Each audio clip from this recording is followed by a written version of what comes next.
graded and then into a ditch, which is similar to what we would want in new construction. On that stretch, we are going to, because you asked about which side, it will vary on sides of the road because we're going to straighten the alignment a little bit, and there's development or houses on some side, and there's forests and undeveloped areas on other sides, so we try to minimize the impact to the most affected property owners. See, my concern is when you get up to where the orange, road closed, that bottom just, it comes up and then it just drops right down in there. Now, if somebody's going to be whizzing up the other way, and centrifugal force, is going to pull them over, that's my concern, that there's no, it's so tight in there. That's what I'm concerned. That slope and geometric problem which you're describing, Commissioner, is in this right here. So that's kind of included in the scope of that bridge replacement project, and then north of that is a separate effort. Right. I guess I just wanted about. Yes. It's just very tight in there, and that's my concern from a safety standpoint. Well, can I ask, for the record, what is driving the reopening of that bridge and the need for the growth in the infrastructure there? What is the major driving force? I think there are multiple, as we discussed last week, and as you've heard representatives from the public safety community say that emergency access, I believe, is a key driver. It provides, redundancy for access down to the lower portion of that peninsula, but also, as you've heard, or at least I've heard, multiple residents also say that they themselves are impacted. So the point being, I think it goes beyond just emergency vehicle access. I believe it is to facilitate the movement of residents and to and from wherever they're going, as opposed to having to take the detour route that currently exists. So we've heard testimony about folks who go to church down there. I also believe that there possibly detours, school bus detours or school bus routes could be different, perhaps shorter, if the bridge were replaced and the roads were upgraded. So I think it's just basic enhancing the transportation network in the region in order to facilitate the movement of goods and people, some of which are emergency responders trying to get to where they're trying to go as quickly and as safely as possible, and the other is just regular residents who are trying to get where they're trying to go as quickly, safely, and efficiently as possible.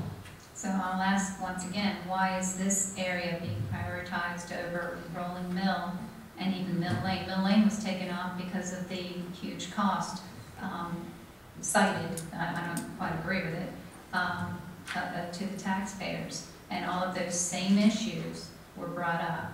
So you don't have to answer the question, I just think it's interesting how it's a $5 million project. Get back to this piece. The bridge is $800,000.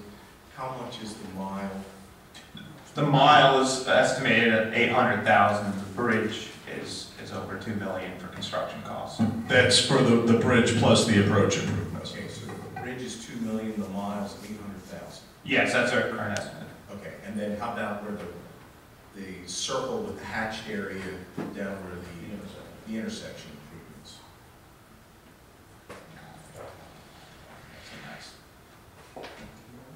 I don't have that number on me. It's I believe 300 to 400,000 is the range. All right, but that's the range for the construction. The hatched white. So what you're asking is basically, just to refresh my memory, it's just you have to begin the engineering on this process, and that would be all three legs to this, as I'll call it. The mile that needs to be wide, the bridge.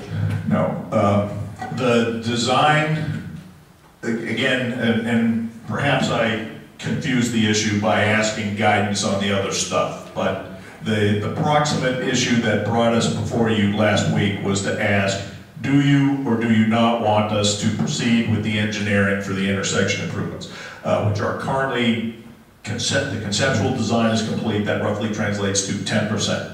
And what we are seeking is, or what the county administrator is seeking, is authorization to approve the purchase order that will allow us to take that design from 10 to 100%. But the reason I felt compelled to ask for guidance on the other ones is that at least one county commissioner has questioned, why are we moving forward with the engineering for this other stuff? And my answer is because it's still in the CIP, it's an approved project. The Board of County Commissioners did not kill the project, did not strip the funding away. The board moved the construction funding out 1 year, but left the existing funding there, which I interpreted to mean it still intended to proceed with those projects, but perhaps, due to fiscal constraints or whatever, wanted to delay the construction. So that's why I felt compelled while I was before you last week to ask, do you have anything else you want to tell us with regard to those other two components? The net effect of which was perhaps to complicate the issue and make your decision more difficult. But the specific issue is, do you or do you not want us to proceed with the engineering for those intersection improvements? Director Flanagan, there was a citizen suggestion. I received it, I think it was Wednesday evening, and I was out of town Thursday through last night, so I didn't have an opportunity to ask before now, but there was a citizen suggestion of stop signs at that intersection. Is that something that was ever considered with the intersection of Oak River Lane and 272? Well, there are